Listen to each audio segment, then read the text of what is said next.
আকাশবাণী কলকাতা। স্থানীয় সংবাদ পড়ছি প্রিয়া বিশ্বকর্মা। ওয়াকফ সংশোধনী বিল সংসদে উত্থাপনের আগে কেন্দ্রীয় সরকার রাজ্যের সঙ্গে কোনো আলোচনা করেনি বলে মুখ্যমন্ত্রী মমতা ব্যানার্জি অভিযোগ করেছেন। বিধানসভায় প্রশ্নোত্তর পর্বে আজ তৃণমূল কংগ্রেস সদস্য মোশাররফ হোসেনের এক প্রশ্নের জবাবে তিনি জানান, নতুন বিলে মুসলিমদের অধিকার কেড়ে নেওয়া হয়েছে। কেন্দ্রের আনা বিল আইনে পরিণত হলে ওয়াকফ ব্যবস্থায় ধ্বংস হয়ে যাবে। আইএসএফ সদস্য নওশাদ সিদ্দিকীর অন্য এক প্রশ্নের জবাবে মুখ্যমন্ত্রী বলেন, তাঁর সরকারের আমলে রাজ্যে কোনো ওয়াকফ সম্পত্তি দখল হয়নি। আগে দখল হয়ে যাওয়া বেশ কিছু সম্পত্তি ইতোমধ্যে পুনরুদ্ধার করা হয়েছে। ওয়াকফ সম্পত্তি দখল সংক্রান্ত 155টি মামলা ট্রাইব্যুনালের কাছে নিষ্পত্তির জন্য পাঠানো হয়েছে। সেই রায় পাওয়ার পরই এগুলি দখলমুক্ত করার জন্য উদ্যোগ নেওয়া হবে। এদিকে ওয়াকফ সংশোধনী বিল সংক্রান্ত যৌথ সংসদীয় কমিটির চেয়ারম্যান জগদম্বিকা পাল আজ এই সংক্রান্ত রিপোর্ট পেশের সময়সীমা 2025-এর বাজেট অধিবেশনের শেষ দিন পর্যন্ত বাড়ানোর প্রস্তাব উত্থাপন করেন। সংসদে প্রস্তাবটি গৃহীত হয়েছে। বাংলাদেশের চলতি পরিস্থিতিতে কেন্দ্রীয় সরকার যা অবস্থান নেবে তিনি পাশে থাকবেন বলে মুখ্যমন্ত্রী মমতা ব্যানার্জি জানিয়েছেন। বিধানসভায় আজ এ সংক্রান্ত এক প্রশ্নের জবাবে মুখ্যমন্ত্রী বাংলাদেশ সম্পর্কে নিজের অবস্থান ব্যাখ্যা করেন। তিনি বলেন, আন্তর্জাতিক বিষয়ে কেন্দ্রীয় সরকারের পাশে থাকা তার সরকারের নীতি। তবে যদি ধর্মের নিরিখে কোনো মানুষের ওপর অত্যাচার হয় তা নিন্দনীয়। অন্য দেশেও এরকম কোনো ঘটনা ঘটলে তা সমর্থন করা যায় না। প্রতিবেশী দেশে ইসকনের সন্ন্যাসীকে গ্রেপ্তারের ঘটনায় উদ্বেগ প্রকাশ করে তিনি জানান, এ রাজ্যে ওই সংগঠনের প্রধানের সঙ্গে তার কথা হয়েছে।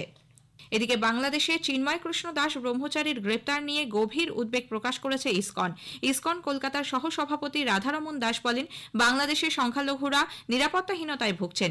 বিষয়টি নিয়ে সেদেশের সরকার যথাযথ ব্যবস্থা নেবে বলে তিনি আশা প্রকাশ করেন। এদিকে ইসকনের সন্ন্যাসীর নিঃশর্ত মুক্তির দাবিতে আগামী সোমবার সকাল 10টা থেকে পেট্রাপোল সীমান্তে পথ অবরোধ করার কথা ঘোষণা করেছে বিজেপি। ঝাড়খণ্ড মুক্তি মোর্চার নেতা হেমন্ত সোরেনের সে রাজ্যের মুখ্যমন্ত্রী হিসেবে শপথ গ্রহণ অনুষ্ঠানে যোগ দিতে মুখ্যমন্ত্রী মমতা ব্যানার্জি আজ রাঁচির উদ্দেশ্যে রওনা হয়েছেন। ওই অনুষ্ঠানে উপস্থিত থাকার জন্য হেমন্ত সোরেন নিজেই ফোন করে মমতা ব্যানার্জিকে আমন্ত্রণ জানান। উল্লেখ্য, আজ বিকেল 4টে ঝাড়খণ্ডের মুখ্যমন্ত্রী হিসেবে শপথ নেবেন শ্রী সোরেন। ভাটপাড়া পুরসভা দুর্নীতি মামলায় সিআইডি আজ ফের বিজেপি নেতা অর্জুন সিংকে জিজ্ঞাসাবাদ করছে। সিআইডি তলবে সকাল 11টার কিছু পরে তিনি ভবানী ভবনে উপস্থিত হন।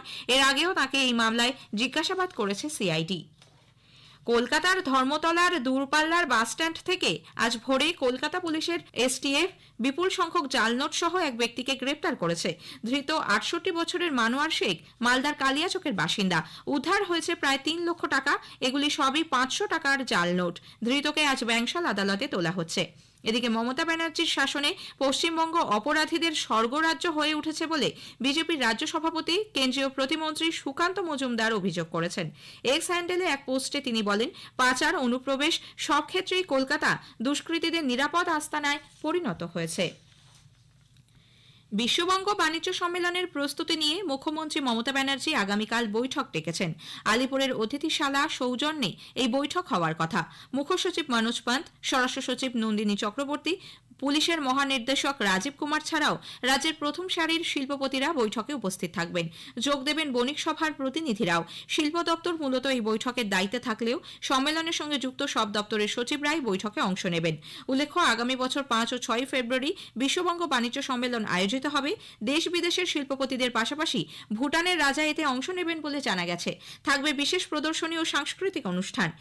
পশ্চিমী ঝঞ্ঝার প্রভাব ছাড়াও উত্তরবঙ্গের ওপর একটি ঘূর্ণাবর্ত তৈরি হয়েছে। এর ফলে সপ্তাহান্তে উপকূল সংলগ্ন জেলাগুলিতে হালকা বৃষ্টির পূর্বাভাস দিয়েছে আবহাওয়া দপ্তর। পাহাড়ের জেলাগুলিতেও বিক্ষিপ্তভাবে হালকা বৃষ্টির সম্ভাবনা। তাপমাত্রাও কিছুটা বাড়তে পারে। মুদ্রা যোজনার ঋণে আত্মনির্ভর হয়েছেন উত্তর দিনাজপুর জেলার কালিয়াগঞ্জ ব্লকের যুবক ফসিউল রহমান। নিজের গ্রামেই একটি পোশাক তৈরির কারখানা তৈরি করেছেন তিনি। শীত ও গরমের পোশাক তৈরি হয় এই কারখানায়। আশপাশের গ্রামের বহু যুবক এখানের কাজ পেয়েছেন। স্থানীয় সংবাদ শেষ হলো।